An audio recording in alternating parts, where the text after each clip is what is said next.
Salam jumpa kembali dengan saya Andio, peziarah iman dari kaki Gunung Tugel, Purwokerto, Banyumas.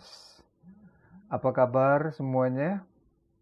Semoga damai dan kasih Tuhan Yesus Kristus ada bersama dengan kita hari ini, besok, dan selama-lamanya. Saudara-saudara, kita lanjutkan perjalanan ziarah kita, masih menikmati keindahan Kitab Amsal. Sebelumnya mari kita berdoa. Bapa di surga, sumber segala rahmat dan kerahiman, kami bersyukur oleh karena rahmat dan kerahiman-Mu kami ada sebagaimana adanya kami saat ini. Ini semua terjadi karena tangan kasih Allah yang senantiasa menopang kami, memberikan kekuatan dikala kami lemah, menuntun lurus kami dikala kami bengkok, dan memberikan semangat dikala kami loyo. Terima kasih hari ini kami ingin merenungkan firman-Mu, kiranya roh Allah yang menuntun kami, agar kami menemukan makna yang terindah sepanjang hidup kami. Terpujilah nama-Mu, di dalam Kristus kami berdoa. Amin. Saudara-saudara sekalian yang berkehendak baik, tahu enggak? Ada raksasa di dalam diri kita masing-masing. Tetapi banyak yang tidur atau ditidurkan. Paling-paling hanya menggeliat atau bangun sesekali. Padahal saudara, dahsyat kekuatannya. Dia dapat menciptakan lagu, bisa mengubah nasib, mengatasi kecewa dan khawatir, bisa menghadirkan kesejukan di ruang kehidupan yang pengap. Itulah potensi diri yang adalah anugerahnya. Hanya mereka yang mengenali dirinya, tujuan hidupnya, mampu membaca peluang dan kesempatan. Mereka potensial menjadi berkat. Persisnya seperti apa? Amsal 17 ayat 9 mengatakan begini. Siapa menutupi pelanggaran mengejar kasih. Tetapi siapa membangkit perkara, menceraikan sahabat yang karib. Saudara-saudara yang berkehendak baik, masalah rumit yang pertama saya hadapi, saya temui sesudah saya ditahbiskan menjadi pendeta puluhan tahun yang lalu, adalah permintaan pelayanan dan pemberkatan nikah warga Kristen. Masalahnya adalah calon mempelai wanita ini sudah mengandung 7 bulan. Tetapi majelis menyikapi dengan bijak, membahas masalah ini dalam rapat, dan akhirnya diputuskan setuju untuk diteguhkan dan diberkati. Sikap saya pun jelas, layani. Saat diwartakan, ada yang bertanya, Dok, kenapa gereja melayani? Loh, kenapa emangnya? Gitu tanya saya. Bukankah itu mengurangi kekudusan Tuhan? Jawabnya. Oh ya? Saya jawab gitu. Tuhan masih di sorga kok. Kekudusannya tidak berkurang sedikit pun. Lalu saya menjelaskan, kan ada tata keramanya. Ada ruang negosiasi, ada ruang kompromi, mencari titik temu yang sudah diatur di dalam apa yang disebut tata gereja. Artinya tetap ada proses-proses gerejawi yang di dalamnya juga ada pengakuan dosa di hadapan majelis, ada pernyataan, ada penggembalaan, dan seterusnya. Itu tidak mudah loh melewati proses itu. Dan ingat bahwa gereja ini bukan pengadilan, tetapi penggembalaan. Dan oleh karena itu harus bersifat pastoral. Dan kemudian selesailah masalah itu dengan baik. Saudara-saudara, tentu saja sikap ini bukan tanpa dasar. Pengamsal tadi mengatakan siapa menutupi pelanggaran, dia mengejar kasih. Siapa yang mengejar kasih? Kata pengamsal. Ia harus menutupi pelanggaran. Dia harus siap dengan stok ampunan dan siraman air kasih sayang. Kenapa bukan jalan hukuman? Bukankah pelanggaran mesti harus diproses? Siapa bersalah harus dihukum. Siapa melanggar harus ditilang. Siapa membunuh harus dibunuh. Siapa mengecewakan mesti dikecewakan. Dan siapa menyakiti mesti dipenjara. Bukankah itu yang namanya keadilan? Di mana adilnya kalau pelanggaran ditutupi? Kalau kesalahan dimaafkan? Bukankah adil kalau ada perkara yang walaupun sudah lewat, kesalahan lama itu tetap diungkit-ungkit lagi? Betul, saudara-saudara. Pelanggaran harus diproses. Hukuman harus dijalankan. Maka diadakan ruang pengakuan dosa. Hukuman tidak boleh menutup pintu pertobatan. Hukuman tidak boleh membuat gereja bersembunyi di balik kesucian, membiarkan orang hidup di dalam dosanya. Tetapi harus dilayani dan disucikan kembali. Disinilah nasihat pengamsal ketemu relevansinya. Siapa menutupi pelanggaran, dia mengejar kasih. Tetapi siapa membangkit-bangkit perkara, menceraikan sahabat yang karib. Saudara-saudara, nasihat ini menempatkan kita pada persimpangan jalan. Mau jalan yang mana yang kita tempuh?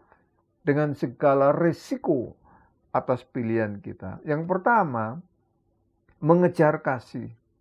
Artinya mengutamakan kasih, mendahulukan kasih, memberi tempat dan ruang bagi kasih. Artinya siap untuk menutupi pelanggaran, membuang, melupakan kesalahan, cacat, dan aib. Bonusnya, kedamaian. Kenapa saudara-saudara? Karena kedamaian hanya dapat dicapai ketika kita mempraktekkan pengampunan.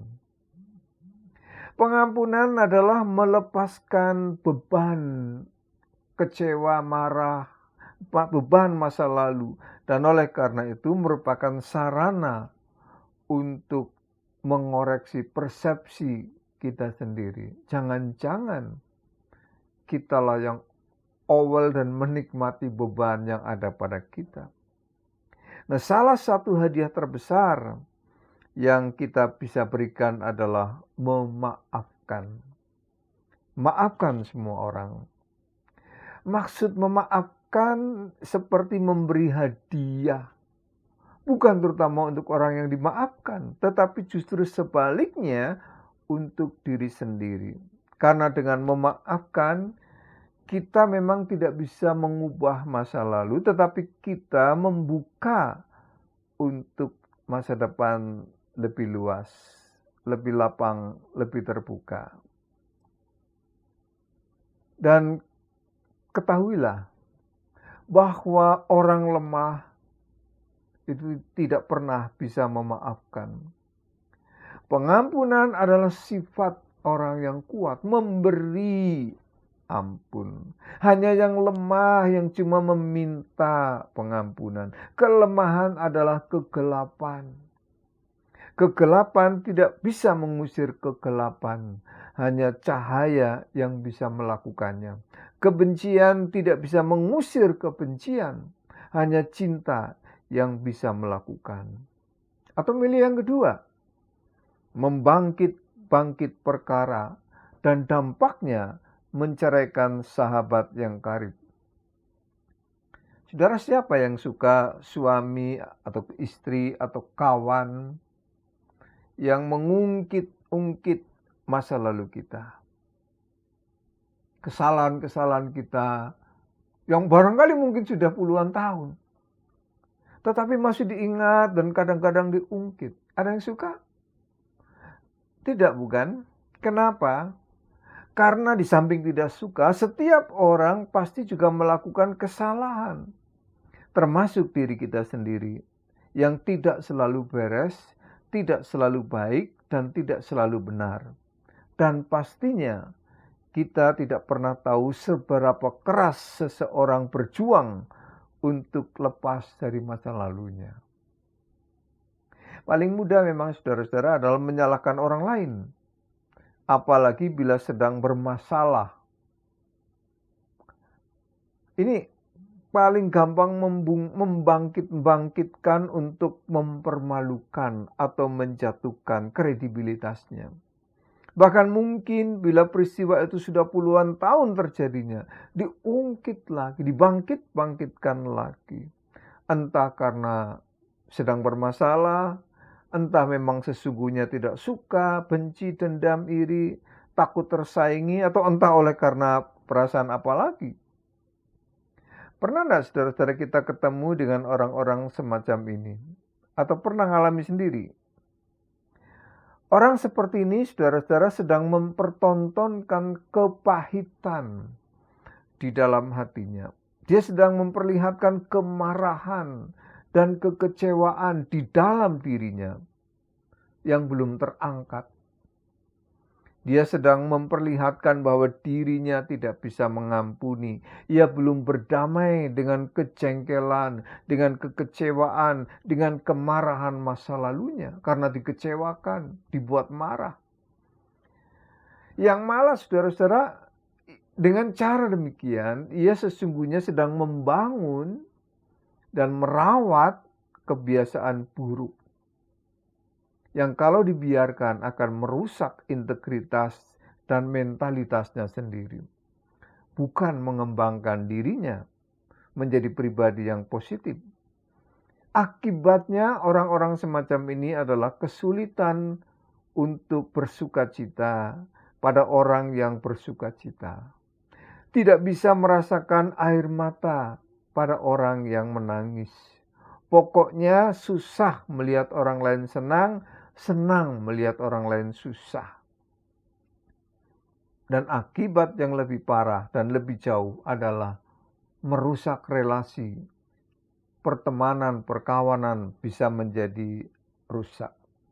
Hubungan yang karib dan relasi yang akrab jadi rusak. Kalau tidak malah ambyar. Siapa membangkit-bangkit perkara menceraikan sahabat karib. Dulu kawan, sekarang lawan. Dulu tim sukses, kini jadi tim oposisi.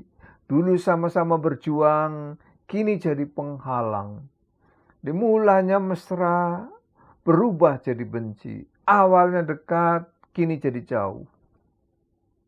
Oleh karena itu pengamsal mengingatkan kita untuk mempraktekkan yang sebaliknya. Mungkin sahabatmu, mungkin bosmu, mungkin juraganmu, mungkin bojomu, bahkan mungkin pendetamu melakukan kesalahan yang fatal sekalipun. Tetapi pengamsal tidak ingin kita jadi tukang nyinyir terus. Sebaliknya ia ingin kita merenung dan bertanya, bukankah kita juga pernah melakukan kesalahan yang sama? Bahkan mungkin yang jauh lebih parah. Kalau melihat ada orang kekurangan, kita langsung sadar bahwa kita juga nabi bukan, malaikat apalagi. Bahwa kita juga punya kekurangan.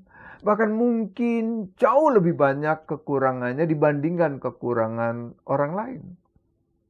Nah, kesadaran semacam inilah yang menjadi lahan subur untuk menumbuhkan pohon cinta dan membangkitkan kerendahan hati yang membuat kita semakin mampu, cerdas, terkendali kalau ingin membangkit-bangkitkan perkara, dan sebaliknya malah menutupi pelanggaran orang lain. Menutupi pelanggaran, saudara-saudara, bukan berarti kita toleran.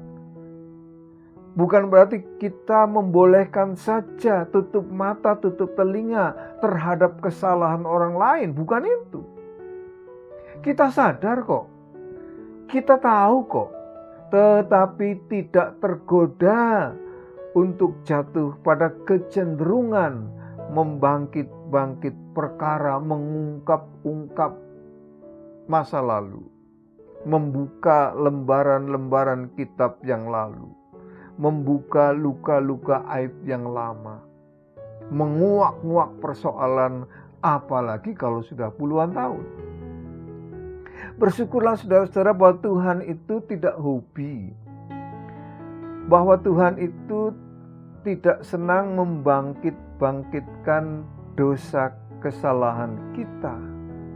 Bahkan keahlian Tuhan adalah menutupi perkara. Karena kasih adalah menutupi segala perkara.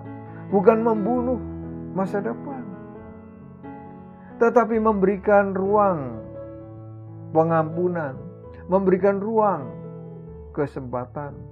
Bukan membunuh karakter, seolah-olah dia yang jahat akan tetap jahat, dan karena memang dia jahat, bahwa dia itu brengsek akan brengsek dan tetap brengsek. Tidak begitu. Dan berjuanglah untuk mengejar cinta dengan tidak membangkit-bangkitkan perkara di dalam relasi dengan sesamamu. Sampai jumpa dalam perjalanan ziarah selanjutnya. Tuhan memberkati. Amin.